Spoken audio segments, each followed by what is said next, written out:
Assalamualaikum warahmatullahi wabarakatuh. Saya Muhammad Baskoro ingin mempresentasikan mengenai tugas arsitektur tropis uh, asal Universitas Muhammadiyah Jakarta, prodi arsitektur. Langsung aja.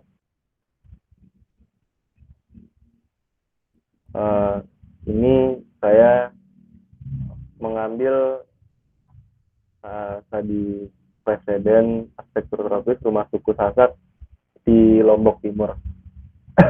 Kabupaten Lombok Timur memiliki luas wilayah sekitar 1.230,76 km persegi dengan populasi pada tahun 2020 sebanyak 1.319.537 jiwa. Secara geografis, Kabupaten Lombok Timur ini di antara 8 derajat sampai 9 derajat lintang selatan dan 116 derajat sampai 117 derajat bujur timur dengan luas wilayah mencapai 2.679,88 km persegi yang terdiri dari 1.605,55 km persegi daratan dan 1.074,33 km persegi lautan. Terus karakteristik dari iklimnya ini, Lombok Timur terletak pada ketinggian 0 sampai 3,726 mdpl. Kemiringan lahan bervariasi mulai dari 0 sampai dengan lebih dari 40%. Kemiringan lahan 0 sampai 2% sebagian besar terletak di daerah-daerah sepanjang pantai dari utara ke arah timur hingga ke bagian selatan. Kemiringan lahan lebih dari 40% mencakup wilayah pegunungan Rinjani di bagian utara. Wilayah dengan tingkat kemiringan lahan lebih dari 40% seluas 138,1. Lalu maaf, yang tadi saya sebutkan itu topografi. Selanjutnya karakteristik dari iklim Lombok Timur, ada suhu udara 20 sampai 33 derajat Celcius. Tingkat kelembapannya itu berkisaran antara 70% sampai 82%. Curah hujan tahunan di Lombok Timur ini berkisaran antara 900 sampai 1.800 mm per tahun. Sekitar 120,46 km wilayah Lombok Timur adalah lahan datar ketinggian 0 sampai 15%. Lahan curam itu kemiringan 15 sampai 40% yang mencapai 473,32 km persegi. 211,77 km persegi itu wilayah dengan kategori sangat curam. Kemiringannya itu lebih dari 40%.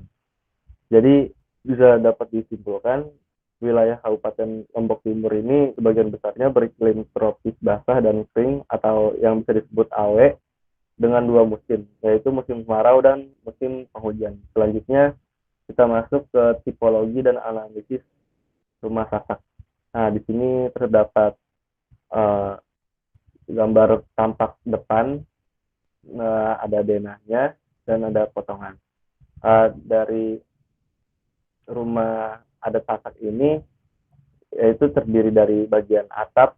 Bagian atapnya itu dia menggunakan bahan alang-alang dan bambu.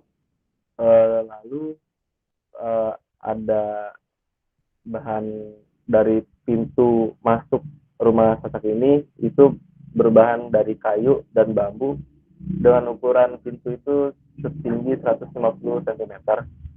Lalu ada dinding bagian depan, bagian tampak depan dan bagian tampak belakangnya itu dia memakai bahan anyaman bambu, sedangkan dinding di bagian samping kanan kiri itu dia sama memakai anyaman bambu. Lalu di bawah dinding itu dia terdapat fondasi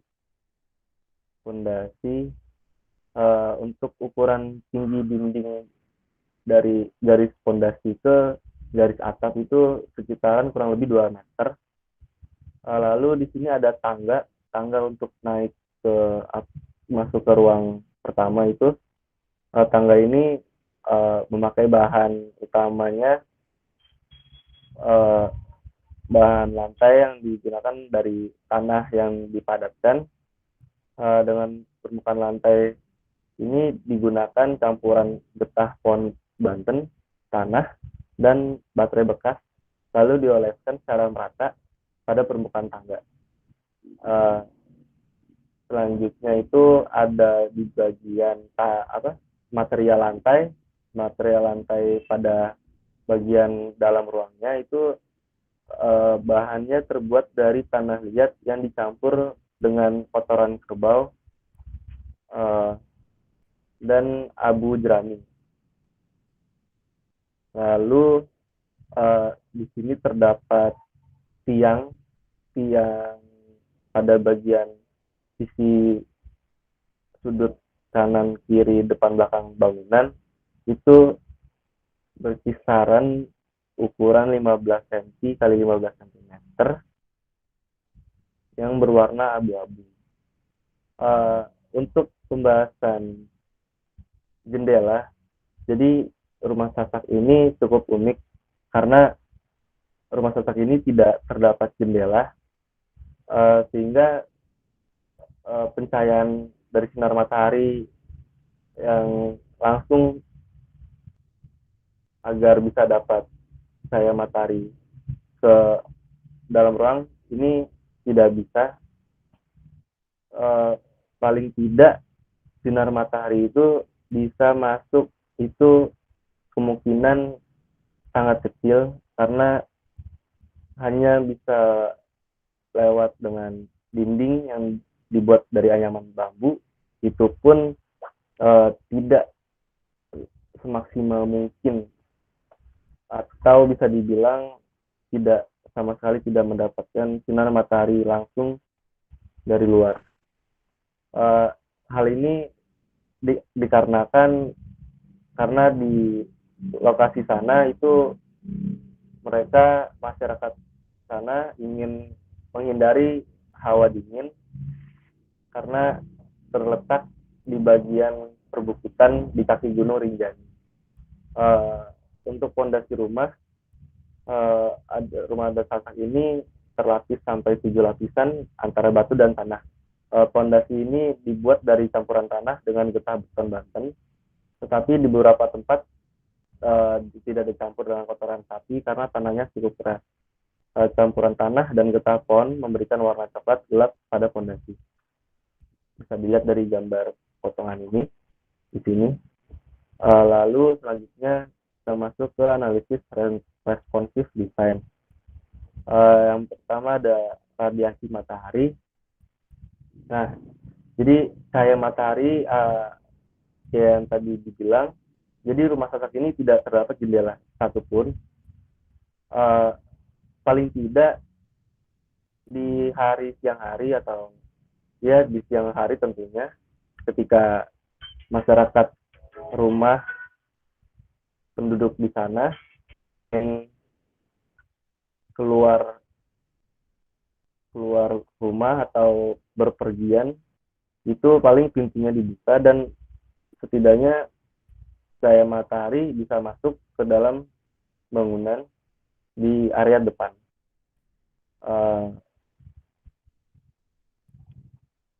Untuk kondisi di dalam ruang rumah Sasak ini sedikit panas karena bahan dindingnya itu terbuat dari anyaman kayu, tetapi dengan adanya atap yang bahan dari alang-alang dan bambu, itu kemungkinan besar bisa menetralisir panas dari sinarnya matahari di luar.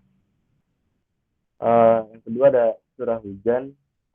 Atap balai ini yang disebut atau rumah Sasak ini seperti bentuk atap limasan. Untuk ketinggian atapnya itu sekitaran 7 meter, sehingga curah hujan di Lombok Timur ini akan cepat turun untuk lari ke tanah Lalu ada kelembapan.